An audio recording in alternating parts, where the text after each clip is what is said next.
Forever. Mga kwento ng pag-ibig, kwento ng pag-asa at mga kwento ng buhay dito sa Barangay Love Stories. Love Stories.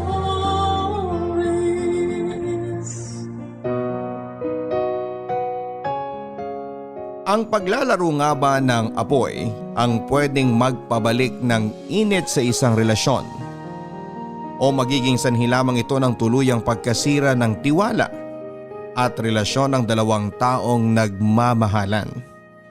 Dear Papa Dudut, una sa lahat ay nais ko munang batiin kayo ng isang magandang tanghali, pati na rin po ang ating mga kabarangay na nakikinig ngayon. Papa Dudut, matagal nyo na po akong listener at sa tinagal-tagal ko nang nakikinig sa inyong programa na Barangay Love Stories, ni minsan ay hindi ko naisip na darating ako sa point na ako naman ang magpapadala ng sulat para magbahagi ng kwento. Papa Dudu, tawagin niyo na lamang po ako sa pangalang Kim, 28 years old, tiga Las Piñas, at nagtatrabaho bilang loan officer sa isang kumpanya na nagbibigay ng business loan sa maliliit na negosyante dito lang din po sa amin. Papadudod, college pa lamang ay boyfriend ko na si Aldrin. Nagkakilala kami sa isang outreach program noon na ginanap sa aming university. At mabilis na nagkapalagayan ng aming loob hanggang sa magkaroon na nga kami ng relasyon. Mabait na boyfriend si Aldrin, gwapo, malambing at sa aming dalawa, siya po ang mas matanda kong mag-isip at gumawa ng mga desisyon. Kaya rin siguro hindi kami madalas na nag-aaway sa halos 10 taon na relasyon naming dalawa. Dahil kahit na madalas akong tupakin ay hindi niya yon sinasabayan. Pero hindi rin niya ako binibaby. Hinahayaan niya lamang na lumipas ang init ng ulo ko hanggang sa muli ko siyang kausapin ng maayos. Sa totoo lang ay medyo baligtad din kaming dalawa pagdating sa ugali namin, Papa Dudut. Kung mahilig akong gumimik ay hindi naman ganon si Aldrin. Mas matipid din siya sa akin pagdating sa pera. At kahit sa romansa ay pakiramdam ko ay tinitipid niya rin ako. Lalo na nang umabot na nga sa halos 10 taon ang relasyon naming dalawa. Ganon yata talaga, Papa Dudut. Ngayon ko na re-realize na totoo ang naririnig ko na habang tumatagal ang isang relasyon ay tumatabang din ang lasa nito.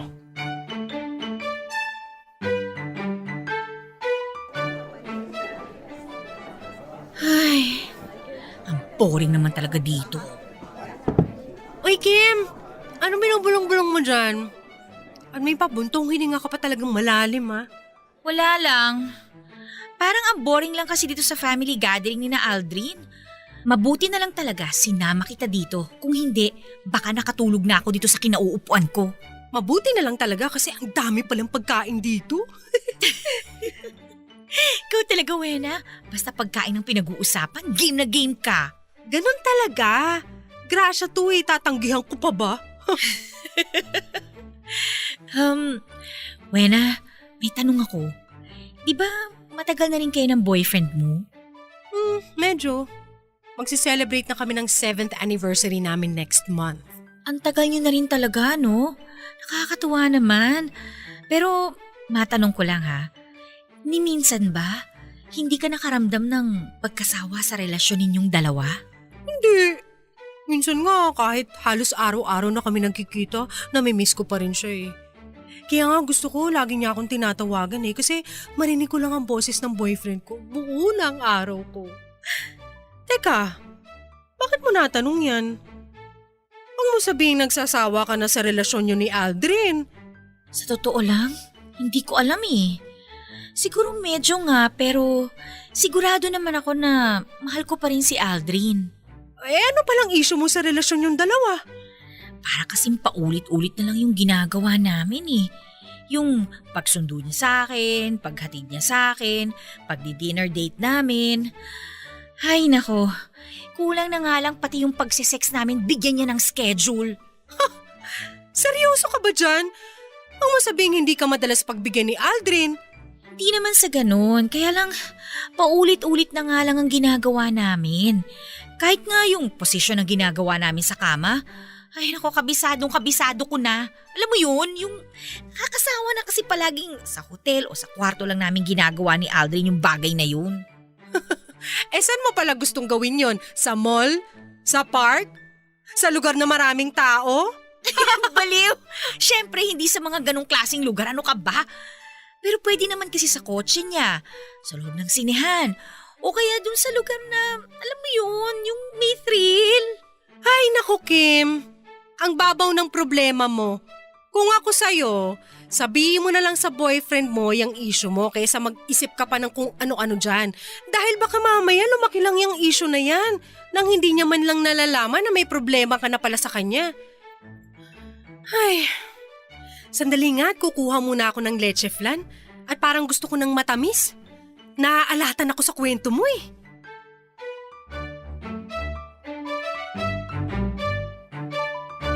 Papa Dudut, alam ko na medyo mababaw pero hindi ko talaga maiwasan na gawing issue.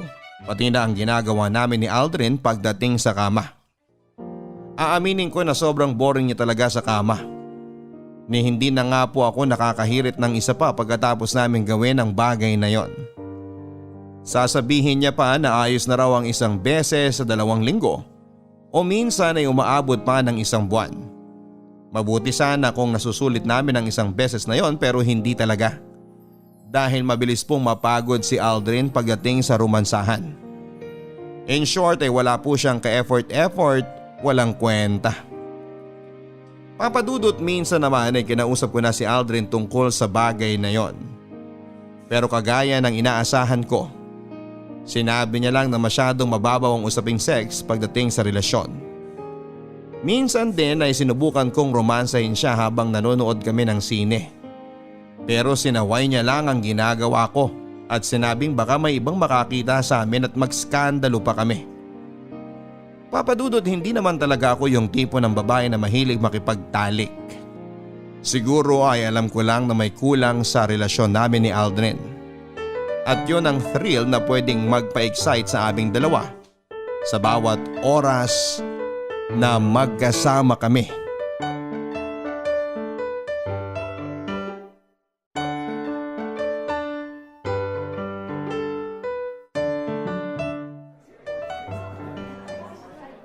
Oh, mahal. Nasaan na si Wena? Umuwi na siya kasi baka raw matraffic siya. Ah, ganun ba?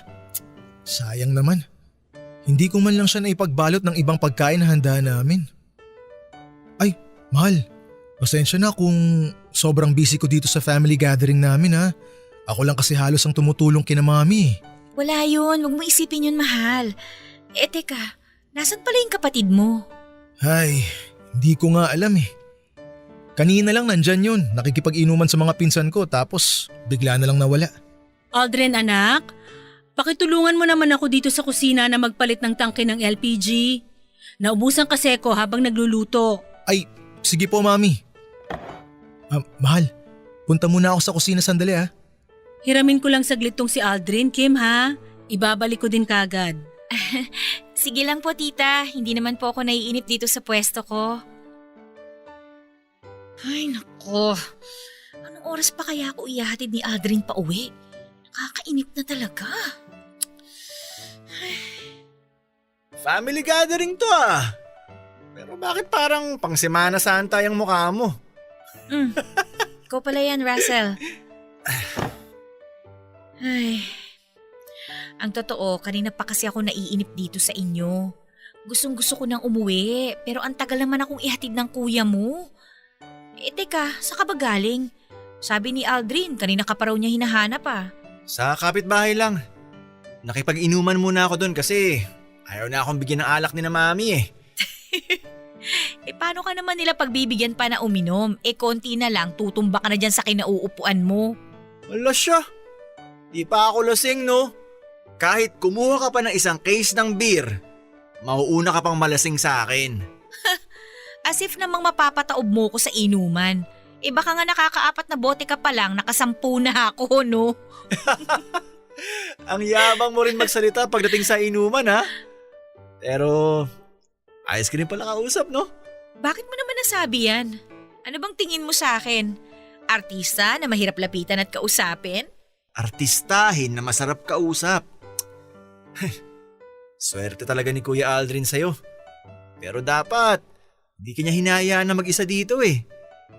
Alam mo, kung ako boyfriend mo, wala tayo dito ngayon. Nandun tayo sa madilim na lugar at nagpapapawis. Mahal, sorry natagalan ako. Oh, nandito ka lang pala, Russell. Kanina ka pa namin hinahanap ni Mami ah. Saan ka na naman ba nagpunta? Oh, relax lang Kuya Aldrin. Ako na nga to, nagmamagandang loob na i-entertain ang girlfriend mo eh. Nasaan ba si Mami? Tutulungan ko siya sa ginagawa niya. Alam mo, mas makakatulong ka siguro kung aakyat ka na lang sa kwarto mo. Kasi baka magkalat ka pa sa kusina. Init naman kaagad ng ulo nitong kuya ko.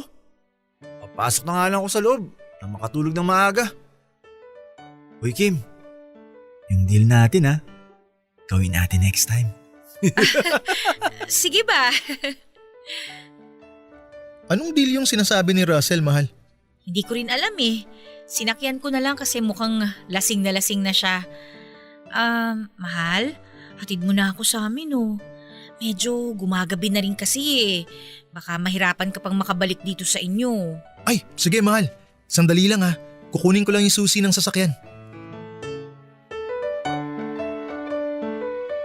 Papa Dudut, alam ko na dapat ay medyo mabastusan ako sa paraan ng pakikipag-usap ng nakababatang kapatid ni Aldrin sa akin na si Russell. Pero hindi ko alam kung bakit parang naakit pa ako at na-excite sa mga salitang binitawan niya. Matagal na kaming magkakilala ni Russell pero hindi kami gaanong nag-uusap. Dalawa lang silang magkapatid ni Aldrin at sobrang magkaibang ugali nilang dalawa. Kung si Aldrin ay nakapagtapos ng college kagaya ko at may maayos na trabaho, si Russell naman ay nakailang palit ng kurso hanggang sa tuluyan na nga siyang huminto sa pag-aaral. Wala din siyang trabaho at madalas ay nasa bahay lang o kaya ay barkada. 2 taon lang din ang tanda sa kanya ni Aldrin kaya hindi masyadong nagkakalayo ang itsura nila sa isa't isa. Mas maayos lang manamit ang boyfriend ko dahil mahilig siya sa mga polo shirt at puting damit. Hindi kagaya ni Russell na panay fitted na sando o t-shirt na may punit ang suot niya. Pero papadudot ng gabing yon ay parang ang lakas-lakas ng dating sa akin ni Russell. Lalo na nang maamoy ko ang magkahalong pabango at amoy alak mula sa katawan niya. Para rin akong nalalasing sa amoy ng sigarilyong nanggagaling sa bibig niya. Medyo naiilang ako pero mas nangibabaw ang kilig. Papadudot, alam kong mali pero aaminin ko na na-excite pa ako sa sinabi niyang deal na kailangan kong tuparin sa kanya. Ang one-on-one na pag-iinuman naming dalawa. Papadudot, minsan ay muli kong sinubukan na kausapin si Aldrin tungkol sa isyu ng relasyon naming dalawa. Na baka naman pwede kaming gumawa ng mga bagay para maging exciting ang relasyon namin. Kagaya na nga lang ng pagmi-make out ng pasimple sa mga public place. Pagbabar kasama ang mga kaibigan namin at kung ano-ano pa. Para lamang mabago ang mga routine naming dalawa. Pero kagaya pa rin ng inaasahan ko. Sinabihan niya lamang ako na hindi na raw kami mga bata para mag-isip o gumawa ng mga ganong bagay, papadudot. Hindi kasi talaga mahilig gumimik si Aldrin. Pero dati ay napipilit ko pa siyang sumama sa akin sa bar. Ngayon talaga ay hindi na siya sumasama pa dahil hindi na raw talaga niya na e-enjoy ang mga ganong klaseng lugar o gawain. Papadudot, ang paggawa ng mga exciting na bagay ay hindi naman pumipili ng edad. Naniniwala ako na hindi pwedeng hayaan na lang natin na manabang ang 2 taong magkarelasyon. Kapag nawawalan na ng spark o tamis ang isang relasyon ay kailangan na silang gumawa ng paraan upang mapanatili yon o maibalik ang dating sigla ng 2 nagmamahalan. Pero para kasi kay Aldrin hanggat magkasama kaming dalawa ay ayos na raw yon sa kanya. Hanggat nararamdaman namin na mahal namin ang isa't isa ay dapat na wala kaming maging problemang dalawa.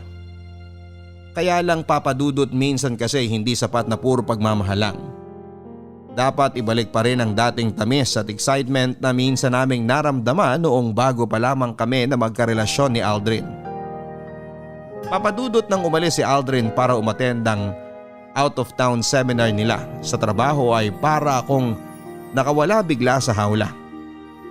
Ilang araw din kasi siyang mawawala sa tabi ko kaya ang ibig sabihin ay ilang araw din akong magiging malaya. Malaya na gawin ang lahat ng gusto na ayaw naman ni Aldrin.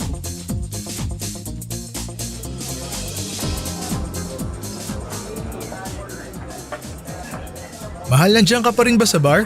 Oo, mahal. Pero pauwi na rin kami ni Wena pagdating ng boyfriend niya. Sasabay na rin ako sa kanila para hindi na ako mahirapan sa biyahe. Mabuti naman kung ganun. Medyo late na rin kasi kaya akala ko pauwi ka na sa bahay niyo. Wala rin naman kaming pasok bukas sa trabaho, mahal. Kaya okay lang kahit abutin pa ako ng madaling araw dito sa bar. Tsaka, ngayon na nga lang ulit ako nakapag-bar kaya susulitin ko na. Kahit na, mahal. Hindi pa rin maganda sa babae yung inaabot na madaling araw sa labas ng bahay. Lalo na sa ganyang klase ng lugar. Alam mo naman ang panahon ngayon, maraming mapagsamantala at… Mahal, nandito na yung boyfriend ni Wena. Bababa ko na tong tawag, ha? Oo, sige. Mag-iingat ka dyan, ha? I-text mo na lang ako mamaya kapag nakauwi ka na. I love you. I love you too. Bye! Hay nako, nasa malayo na nga tong si Aldrin, sermonan pa ako. Ba yan? Kim? Ikaw nga! Sabi na hindi ako nagkamali. Kaya nilapitan ka agad kita. Oh, Russell, ikaw pala yan. Sinong kasama mo dito? Yung mga barkada ko pero kakalis lang din nila eh. Ikaw, sino kasama mo? Yung mga kaopisina ko pero paalis na rin kami. Hinihintay lang namin yung boyfriend ng isang kasama ko para makasabay na ako sa kanila. Uuwi ka na kaagad? Maaga pa. Yan din nga ang gusto kong sabihin sa Kuya Aldrin mo kanina nang kausap ko siya sa cellphone. Kaya lang ayoko na makipagtalo kaya uuwi na lang ako ng maaga. Wala naman siya dito. Saka hindi na rin naman niya malalaman kahit abutin ka pa ng sikat ng araw dito. Tara! Inom tayo dun sa may table. Sagot ko lahat. Hindi na. Next time na lang siguro. Akala ko ba patataubin mo ko pagdating sa inuman? Hanggang salita ka lang pala eh. Tara na doon. Akong bahala sa'yo at sa lahat ng iinumin mo. Saka, huwag ka mag-alala. Hindi ako magsusumbong kay kuya. Alam ko naman na minsan ka lang makawala sa kanya eh. Ano ibig mong sabihin? Alam mo Kim, kilala ko na yung mga tipo ng babae na kagaya mo. Makapaghanap ng thrill sa lahat ng oras. At aminin mo man o hindi, alam mo na walang kahit na anong thrill sa katawan ni Kuya Aldrin. Kaya sumama ka na sa akin. Kasi sisiguraduhin ko na makikita mo ang thrill na hinahanap mo. Nandito ka lang pala, Kim. Kanina pa kita hinahanap. Nasa labas na ng bar yung boyfriend ko. Tara, uwi na tayo. Mauna ka nang umuwi, Wena. Ha? Bakit? Teka, ikaw yung kapatid ni Aldrin, di ba? Oo, ako nga. Ang totoo, tinawagan ako ng kuya ko para sunduin tong si Kim. Talaga? Totoo bang sinasabi nito, Kim? Oo. Katatawag lang ni Aldrin sa akin at sinabi nga niya na pinapunta niya si Russell dito sa bar para sunduin ako. Kaya mauna na kayo umuwi ng boyfriend mo, Wena. Sige na. Bye! Okay, sige. Basta mag-ingat ka, ha? Text mo ako mamaya. Bye! So, ano ba yan, Kim? Mukhang matutuloy na ang deal natin ngayong gabi. Basta ba patataubin mo ako sa inuman eh. Game!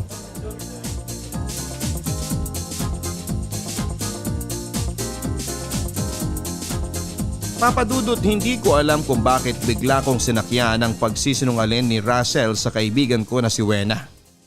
Pero ang mas hindi ko maintindihan ay ang kakaibang excitement na naramdaman ko habang kausap ko si Russell. Papadudod sumama na nga ako kay Russell sa lamesa kung saan ay umorder siya ng isang bote ng alak. At bago pa namin simulang inumin ang mga alak na yon ay tinext ko na ang boyfriend kong si Aldrin para sabihin na nakauwi na ako ng bahay. Sinabi ko rin sa kanya na matutulog na ako at bukas na lang siya tumawag dahil baka hindi ko na siya masagot pa.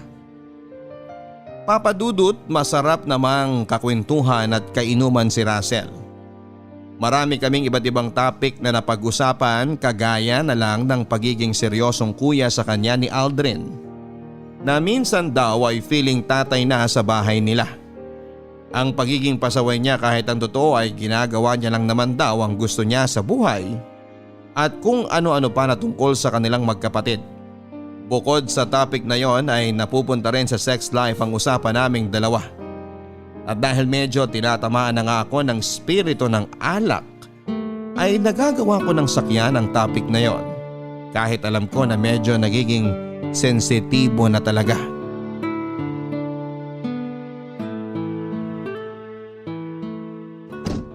Saan nga banda yung bahay mo, Kim?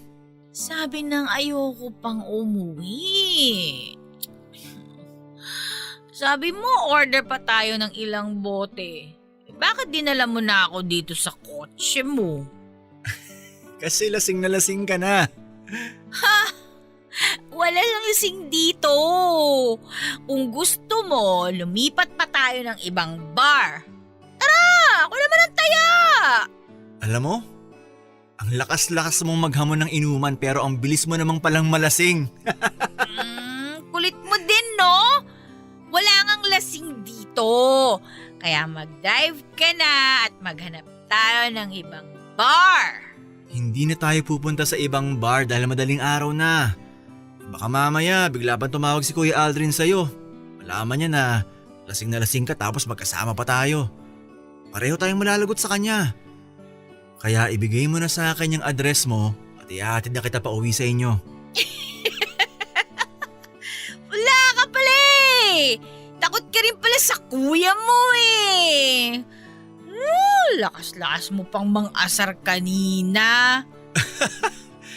Hindi ako takot kay Kuya Aldrin, no? Ikaw lang inaalala ko. Di nga. Bakit takot kang malaman niya na magkasama tayo? Wala namang masama dun kasi kapatid ka niya, di ba? Takot ka lang talaga sa kuya mo.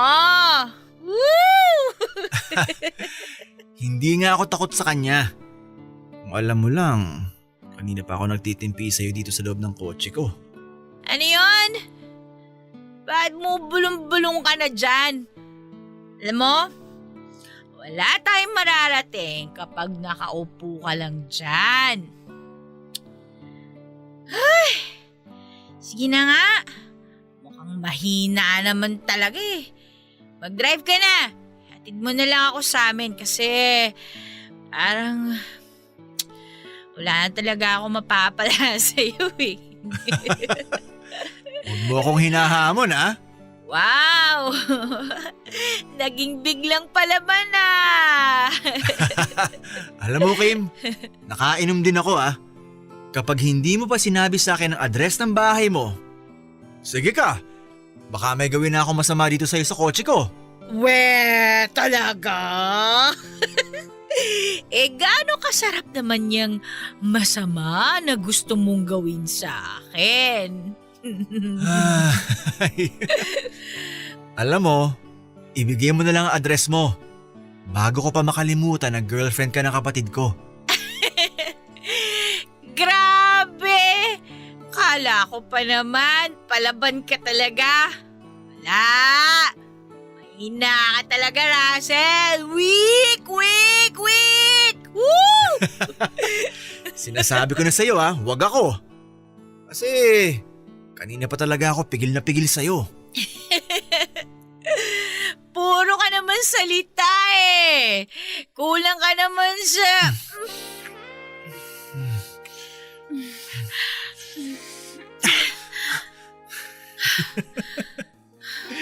Ayaw mong tumigil, ha. Ito talaga ang mga trip mo, no? Sige, ito. Gagawa na kita ng masama. At sisiguraduhin ko na magugustuhan mo. At kahit kailan, hinding-hindi mo makakalimutan.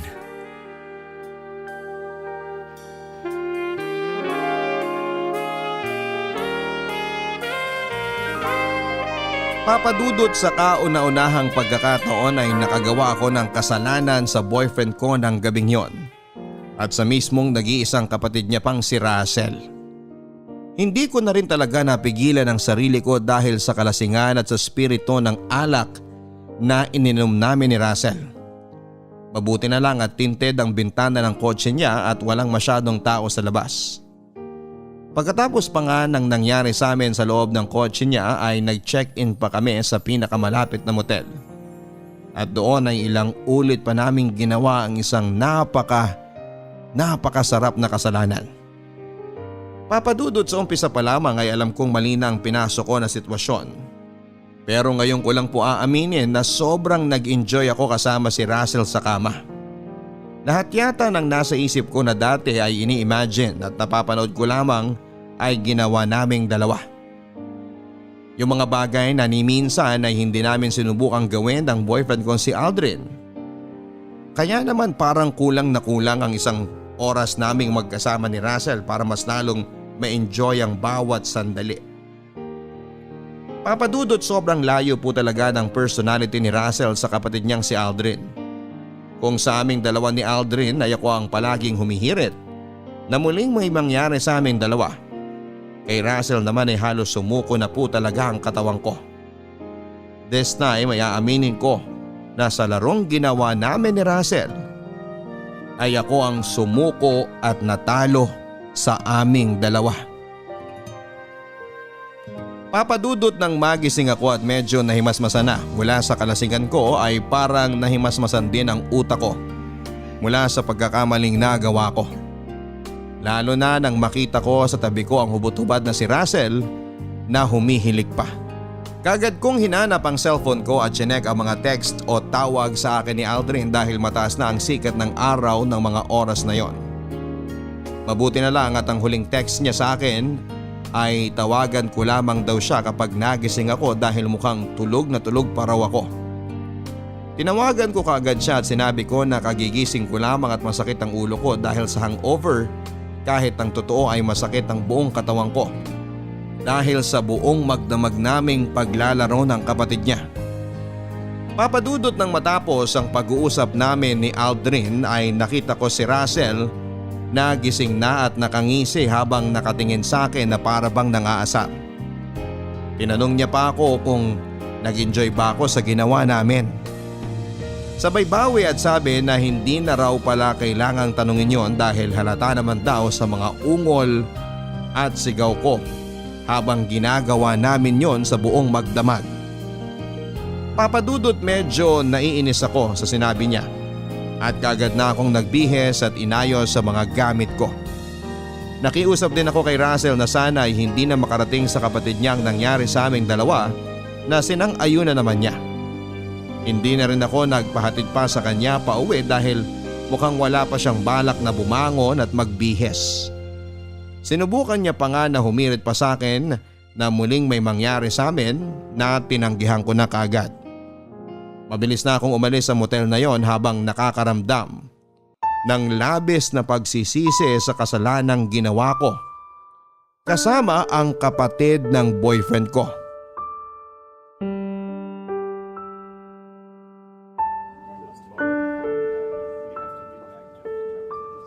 Anong sabi mo? May nangyari sa inyong dalawa ng kapatid ng boyfriend mo? Ano ka ba, Wena? Hinaan mo nga yung boses mo. Baka mamaya may makarinig sa'yo na ibang kaopisina natin dito sa kantin. Sorry Kim, nagulat lang talaga ako sa sinabi mo. At saka, hindi rin ako makapaniwala na nakipag-sex ka sa siraulong kapatid ni Aldrin. Uy, hindi naman siraulo si Russell. Okay, fine. Hindi siya siraulo. Mahilig lang maghanap ng away at makipagbasag ulo. Mahilig lang siya makipag-away pero medyo matino naman siyang tao. Kahit palaging bukang bibig ni Aldrin sa tuwing nagdo-double date tayo kasama ang boyfriend ko, ay yung mga sakit ng ulo niya sa Russell na yan? Nawala pa rin siyang permanenteng trabaho hanggang ngayon, palaging nakukulong dahil sa away, humihingi pa ng allowance sa mga magulang niya at kung ano-ano pa. Kim naman, ano bang pumasok sa isip mo at nagawa mo makipag-sex sa ibang lalaki? At sa kapatid pa mismo ng boyfriend mo? Kailangan ba talagang ulit-ulitin? Isa na lasing kami pareho. Kim, alam mo na kahit kailan hindi katwiran ng pagkalasing para lokohin mong partner mo. Sa lahat naman ng babae na makikilala ko na naglolo ko, ikaw pa na kaibigan ko? Inaamin ko naman na nagkamali ako. Kaya nga kinuwento ko na sa'yo kasi sobrang nagigilty na talaga ako eh. At nagigilty ka pa sa lagay na yan, ha? Teka, nagkita na ba kayo ulit ni Aldrin pagkatapos ng nangyari sa inyo ni Russell? Oo, nung isang araw lang nung makabalik na siya dito mula sa out-of-town seminar niya. Buti at may lakas ka pa talaga ng loob na humarap sa kanya at makipag-usap. Wena, huwag mo naman na akong awayin. Ikaw nga lang ang sinabihan ko nitong nagawa kong kasalanan para kahit paano gumaan ang pakiramdam ko. Tapos puro ganyan pang sasabihin mo sa akin. Kasi nga ayokong konsintihin ang paglalaro mo ng apoy. Ni hindi mo man lang inisip muna kung anong pwedeng patunguhan ng mga kalukuhang ginagawa mo. Nagsisisi na nga ako. Kaya nga sinasabi ko na sa'yo to para kahit paano gumaan ang pakiramdam ko bago ko kalimutan ang lahat. Ano bang napag-usapan niyo ni Russell pagkatapos niyo magpakasarap? Pumayag ba siya na kalimutan niyo na lang ang nangyari sa inyong dalawa? Wala naman siya magagawa kung ayaw ko na talaga. Okay na yung isang beses na nagkatikiman kami at gumawa ng kasalanan kay Aldrin. Dahil hindi ko na talaga uulitin yun. Mabuti naman at pumayag siya sa gusto mo mangyari. Sa totoo lang kasi, Kim, may napansin ako nung minsan na sinama mo ko sa family gathering ni na Aldrin. Nakita ko kasi kung paano katignan ni Russell mula sa kinauupuan niya. Hindi ko na lang sinabi sa'yo nung oras na yun kasi baka nag-overthink lang ako. Pero ang tingin ko talaga sa mga titig na ginagawa niya sa'yo noon, parang matagal ka na niyang gustong makuha at agawin mula kay Aldrin.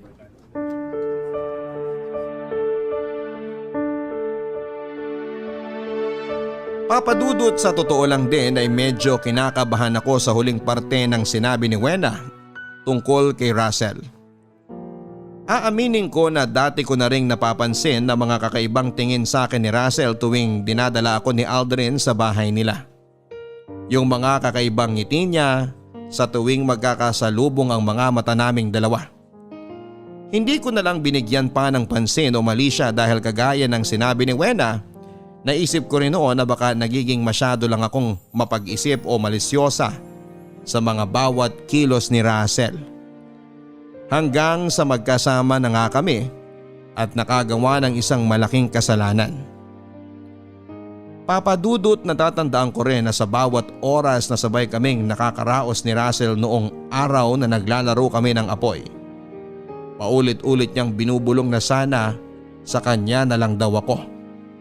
Nagagawin daw niya ang lahat para hindi na ako bumalik pa sa kuya niyang si Aldrin. Papadudot nang muli na nga kaming nagkasama ni Aldrin ay ginawa ko ang lahat para makabawi sa kanya. Ako ang palaging nagsiset ng dinner date naming dalawa sa paborito niyang restaurant. Minsan din ay pinupuntahan ko siya sa office nila para yayain siyang sabay kami mag-lunch dahil magkalapit lang naman kami ng pinagtatrabahuhan. At ako na rin ang madalas na tumatawag at nagte-text sa kanya. Dumating pa nga sa point na napansin na ni Aldrin ang pagiging clingy ko sa kanya. At tinatanong niya kung bakit parang ang sweet ko daw lately. Ang sinabi ko lang ay gusto ko lang makabawi dahil masyado kaming naging busy sa kanya-kanya naming trabaho nitong mga nakaraang araw. Mabuti na lang at mukhang napaniwala ko naman siya sa mga naging dahilan at sagot ko sa kanya, papadudot.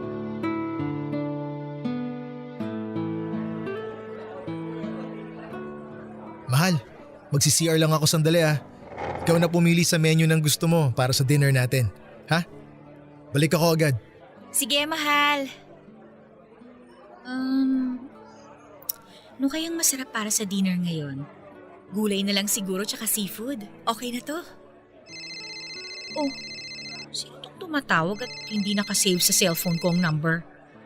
Baka si Wena lang to at nakitawag sa boyfriend niya. Hello? Sino to? Hello, mahal. Kumusta ka na? Teka, sino to? Grabe siya oh. Isang linggo pa lang tayong hindi nagkita. Nakalimutan mo na kaagad ako at ang boses ko? Russell? Buti naman at nahulaan mo. Papaalala ko na sana sa'yo kung sino ako eh. Kumusta ka na, mahal? Pwede ba? Tigil-tigilan mo nga ang pagtawag mo sa akin ng ganyan. Bakit? Ayaw mo ba ng tawagan na katulad ng kay Kuya Aldrin? Ano bang gusto mo? Babe? Han? Cupcake? Bakit ka ba kasi tumawag? Tsaka, paano mo nalaman ang number ko? Simple lang. Kapatid ko lang naman ang boyfriend mo. Kaya mabilis ko nakuha ang number mo mula sa kanya. Nakakuha nga rin ako ng ilang sexy picture mo mula sa cellphone niya eh. Ano ba talagang gusto mo? Hindi ba may usapan na tayo na kahit kailan hindi na tayo magkikita at mag-uusap pa? Op. Maling-mali ka dyan, Kim. Dahil ang naging usapan natin, hindi ko sasabihin kay kuya ang tungkol sa pagsasex nating dalawa. Ganun na rin yun. Ano ba talagang kailangan mo? Tumawag ka pa sa akin. May nakalimutan kasi akong sabihin sa'yo eh. Nakalimutan kong sabihin sa'yo yung kapalit ng pagpayag ko para hindi ko sabihin kay Kuya Aldrin ang ginawa nating pagpaparaos. Pwede ba wag mo na ngang ulit-ulitin? Sabihin mo na lang kung ano ba talagang kailangan mo sa akin. Itama mo rin kasi ang tanong mo para ibigay ko ang tamang sagot ko sa'yo. Sasabihin mo ba o ibababa ko na to? Relax! Kim, relax! Dahil subukan mo lang na ibaba ang tawag na to, isisend ko kaagad kay Kuya Aldrin ang litrato nating dalawa na magkatabi habang tulog na tulog ka at wala kang kahit na anong saplot sa katawan. Napakawalang yamo talaga! Hayop ka, Russell! Hindi ako makapaniwala na totoo palang sinasabi ni Aldrin at mga magulang mo tungkol sa'yo! Well, kaya ka nga nagkagusto sa akin, di ba? Hindi ako nagkagusto sa'yo, Russell! At kahit kailan, hindi ako magkakagusto sa isang kagaya mo! Talaga? Kaya ba nagpakalasing ka kasama ako? Anyway, Kim, bago ka pa sumabog sa galit dyan, sasabihin ko na ang kailangan ko para tumahimik tong malambot kong mga labi na pinagsawaan mong halikan noon. Ay, 30,000 pesos para tumahimik ako. Ano? Nababaliw ka na ba? Matagal na, Kim. Matagal na akong baliw na baliw sa'yo. O siya, sige. Tawagan na lang uli kita para ipaalam sa'yo kung kailan at saan mo iaabot ang 30,000 sa akin. Bye! Sandali lang! Hello? Hello? Hello, Russell? Hello?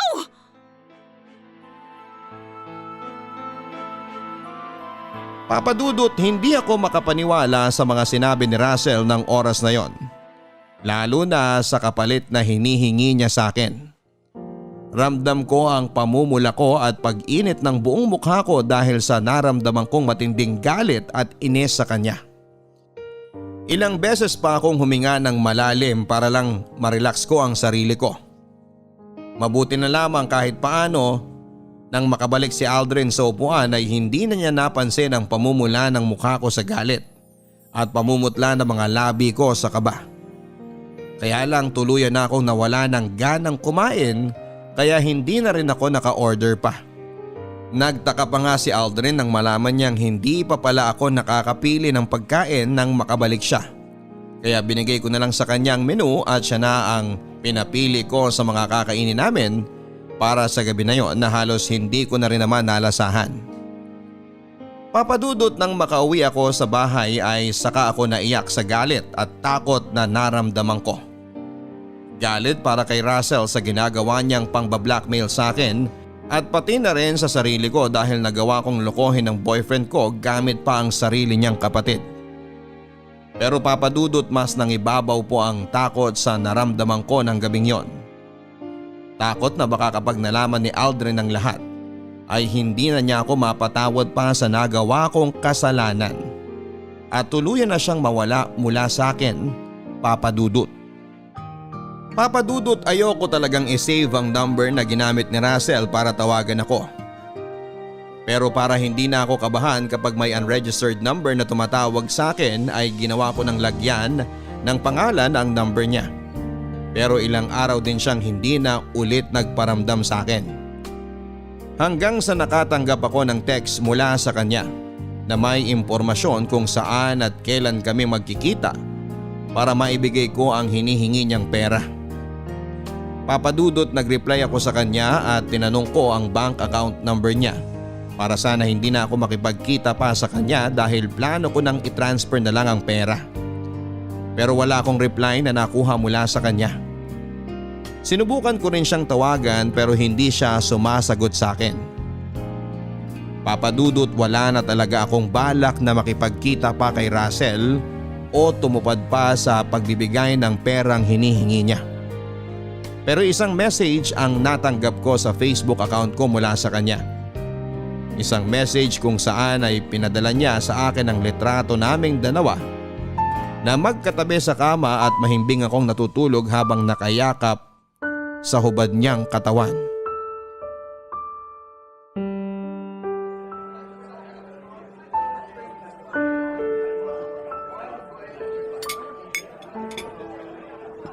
Oh, bakit ngayon ka lang? Sabi ko sa'yo 9 a.m. di ba? Magta-10 na oh. Kailangan ko pa ba talagang magpaliwanag sa'yo? Iaabot ko lang naman tong perang hinihingi mo. Masungit naman ang mahal ko. Nagtatanong lang naman ako kasi first date natin ngayon tapos late ka na kaagad.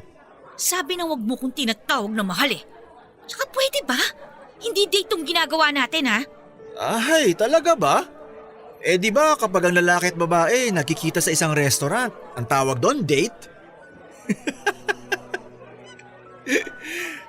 Pero teka lang, ano namang tawag kapag pumunta sa isang motel ang babae at lalaki tapos Tumahimik ka na nga, Russell! Hindi ako pumunta dito para pag-usapan ng tungkol sa bagay na yan. Oh, relax! Relax! Namumula ka na kaagad sa inis eh.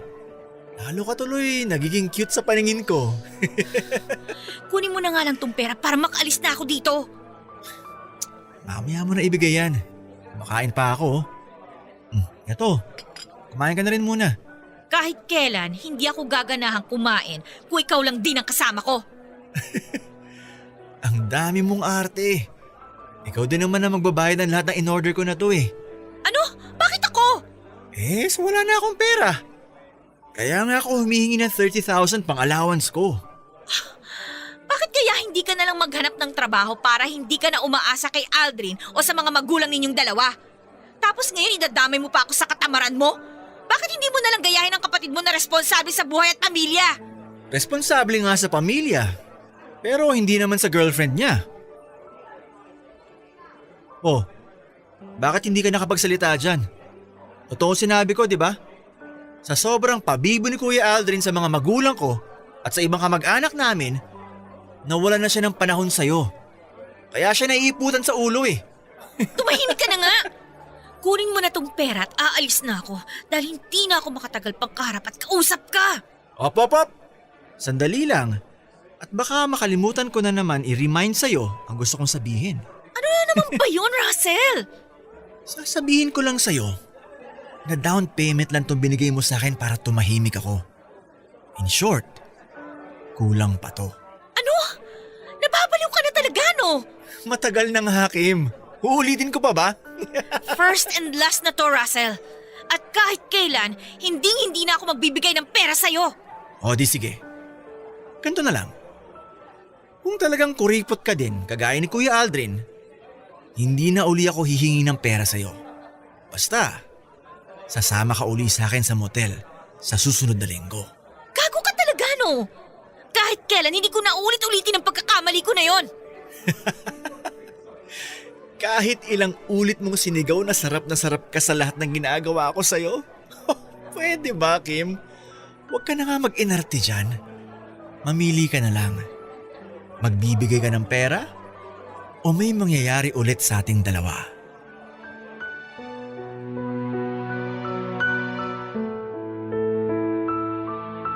Papadudot hindi talaga ako makapaniwala na maiipit ako sa ganitong klase ng sitwasyon.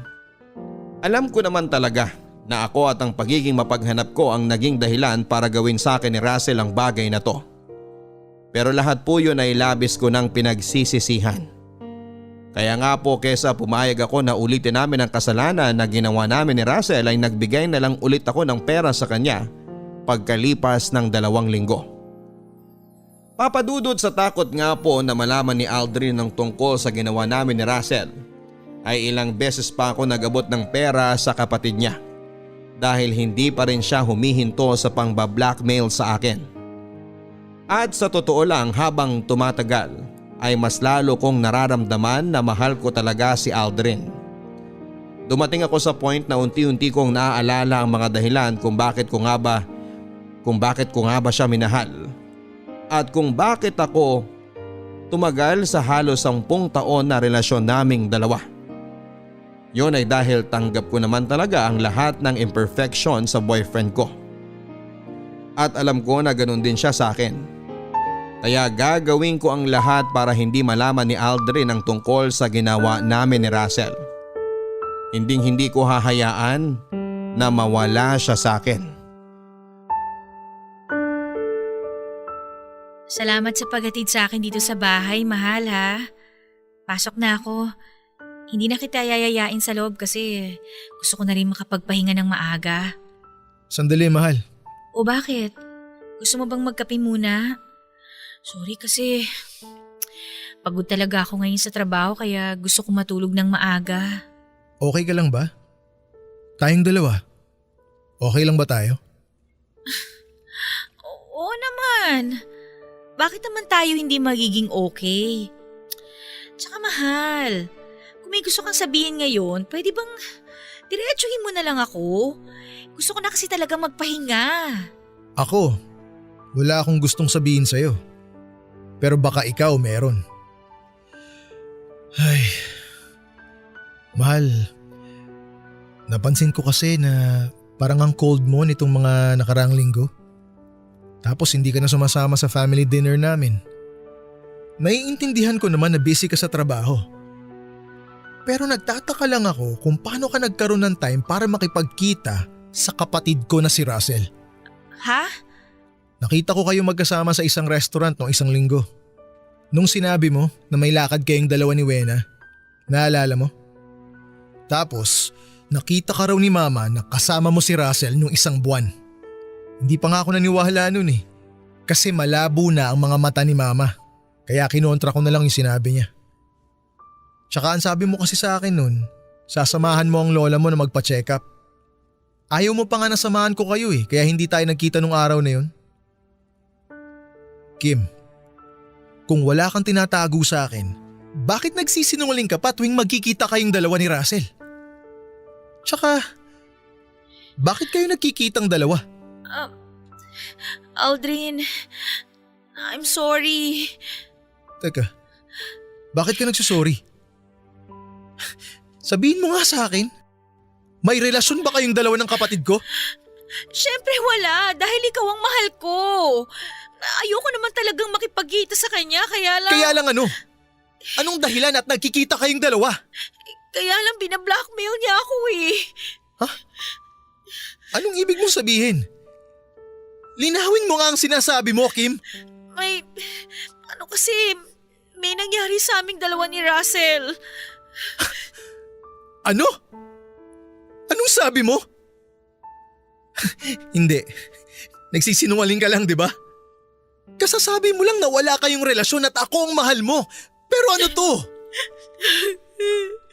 Naging mahina ako, naging mapaghanap.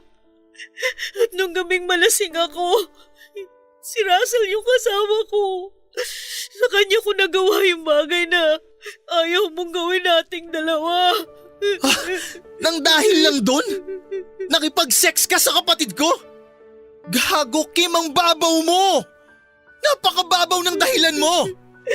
Alam ko naman yun eh. At sobra-sobra ko na pinagsisisihan ang lahat. Kaya nung i-blackmail ako ng kapatid mo na sasabihin niya sa'yo lahat at padadala kanya ng mga picture naming dalawa. Ginawa ko lahat ng gusto niya. Binigay ko yung pera na paulit-ulit niyang hinihingi sa akin. At nakipag-sex ka uli sa kanya. Kasi mas nasarapan ka, ganon. Kasi mas nag-e-enjoy ka kapag siya ang gumagalaw sa'yo. Mas masaya ka kapag siya ang kasama mo. Hindi! Kahit kailan, hindi ko na ginawa ulit ang kasalanan na yon. Oo, pinipilit niya pa rin ako na may mangyari sa aming dalawa. Pero Aldrin, sa maniwala ka sa hindi na ako pumayag pa. At sa tingin mo talaga paniniwalaan ko pa lahat ng mga sinasabi mo ngayon? Pagkatapos ng mga nalaman ko? Ha? Hindi naman kita pipilitin na maniwalang wala na talaga nangyari sa amin ni Russell. Pero Aldrin, sana man lang paniwalaan mo kahit yung nararamdaman ko para sa iyo na ikaw lang talaga yung mahal ko. At kahit kailan, hindi ko kakayanin na mawala ka sa akin. Aldrin, please, patawarin mo na ako. Sorry na talaga. Sorry. Kim, sana naisip mo muna yung letseng pagmamahal na nararamdaman mo sa akin bago ka nilawayan ng kapatid ko. Kung may problema ka na pala sa akin o sa relasyon natin, sana man lang kinausap mo ako ng mas masinsinan. Mas pinaliwanagan mo sana ako. Hindi yung gagaguhin mo ako ng ganito. Aldrin, nagmamangawa na ako sa'yo. Ayusin naman natin to. Bigyan mo pa ako ng isang pagkakataon, please. Pangako, hindi ko na ulitin yung kasalanan ko. Mas magiging open na ako sa'yo. Please lang, please. Patawarin mo na ako. I'm sorry din, Kim, pero hindi ko talaga kaya. Maisip ko pa lang ang ginawa niyong kababuyan ng kapatid ko. Nasusuka na ako. Nasusuka ako sa'yo. Ano pa kaya yung makita ko kayong dalawa na magkasama sa iisang lugar? Alam mo, Kim, tapusin na lang natin to ngayon. Kalimutan na lang natin ang isa't isa. Aldrin, please.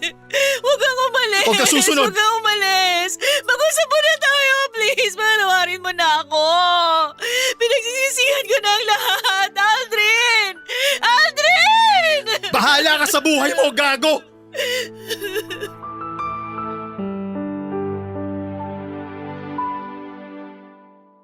Papadudot kahit na anong iyak at pagmamakaawa ko ay tuluyan na akong iniwanan ni Aldrin sa harap ng bahay ko. Hindi na rin niya sinagot ang mga text o tawag ko at blinak na rin niya ako sa mga social media account niya. Sinubukan ko din siyang puntahan sa trabaho niya at sa bahay nila pero hindi na niya ako hinarap pa. Papadudot, alam ko naman na sobrang nasaktan ko talaga si Aldrin kaya gusto kong gawin ang lahat para magkaayos kaming dalawa kahit ang magpakatanga pa sa harap ng maraming tao. Pero dahil nga sa sobrang lalim ng sugat na naiwan ko sa kanya dahil sa kasalanang nagawa ko, kasama pa ang mismong kapatid niya ay mukhang hindi niya talaga ako mapapatawad pa. Papadudot, minsan ay nakatanggap ako ng tawag mula kay Russell at sinasabi niyang nalaman na niya na nagkahiwalay na nga kami ng kapatid niya. Ino-offer pa rin niya sa akin ang sarili niya na pwede ko naman daw siyang ipalit kay Aldrin. At ng mga oras na yon, papadudot, ay hindi ko na talaga napigilan ang sarili ko na sigawan at murahin siya sa mga pinagsasasabi niya sa akin. Sinabi ko sa kanya na kahit kailan ay hindi ako magkakagusto sa isang hayop at siraulong kagaya niya. Binantaan ko rin siya na sa susunod na tawagan pa niya ako ay magsasampa na ako ng kaso sa panggugulong ginawa niya sa buhay ko. Papadudot, ngayon po ay halos isang taon nang nakakalipas mula nang magkahiwalay kaming dalawa ni Aldrin. At hanggang ngayon po ay iniiyakan ko pa rin ang halos 10 taon na relasyon naming dalawa na sinayang ko lamang dahil sa pagiging mapaghanap ko. Tama naman kasi lahat ng sinabi ni Aldrin at ng kaibigan ko na si Wena noon na hindi ko na talaga kailangang hanapin ang bagay na hindi nagagawa o naibibigay sa akin ng taong mahal ko. Kung mahal ko talaga si Aldrin ay dapat noong una pa lamang ay nakontento na ako sa kung ano siya at kung ano ang meron sa relasyon naming dalawa. Dapat mas naging open ako sa kanya at mas naging understanding. Sa aming dalawa ay hindi lang naman siya ang nagkulang. Ngayon ko na-realize na malaki rin ang naging pagkukulang ko sa relasyon namin ni Aldrin. Yon ay nanghayaan ko na tumabang ang dati ay matamis naming relasyon. Ako ang unang nakapansin na may mali na sa amin. Ako ang dapat na unang gumawa ng hakbang para magkaayos kaming dalawa. Hindi ko dapat ginatungan ng kasalanan ng pagkakamali at pagkukulang ni Aldrin sa relasyon naming dalawa. Papadudot, habang buhay ko sigurong dadalhin ng pagsisisi dahil sa nagawa kong kasalanan sa lalaking pinakamamahal ko. Alam ko na ako naman talaga ang punot dulo kung bakit pareho kaming nasasaktan ni Aldrin sa ngayon. Pero umaasa pa rin ako na darating ang araw na mapapatawad niya ako at muli kaming magkakaayos na dalawa. Papadudot, maraming salamat po sa pagbasa nitong sulat ko. Sigurado ako na maraming kabarangay natin na nanggigigil sa akin at gusto na akong kalbuhin dahil sa kwentong ibinahagi ko ngayong araw. Pero sa maniwala po kayo at sa hindi, sobra-sobra ko na pong pinagsisisihan ng isang gabi na naging kasalanan ko dahil sa pagiging mapaghanap ko ng atensyon at init ng katawan. At ang pagkawala ni Aldrin sa buhay ko, ang naging karma ko dahil sa karupukan ko at pagiging mapaghanap. Hanggang dito na lamang po, and more power and God bless po sa lahat ng bumubuo ng Barangay Love Stories. Ang inyong kabarangay at kapuso, Kim.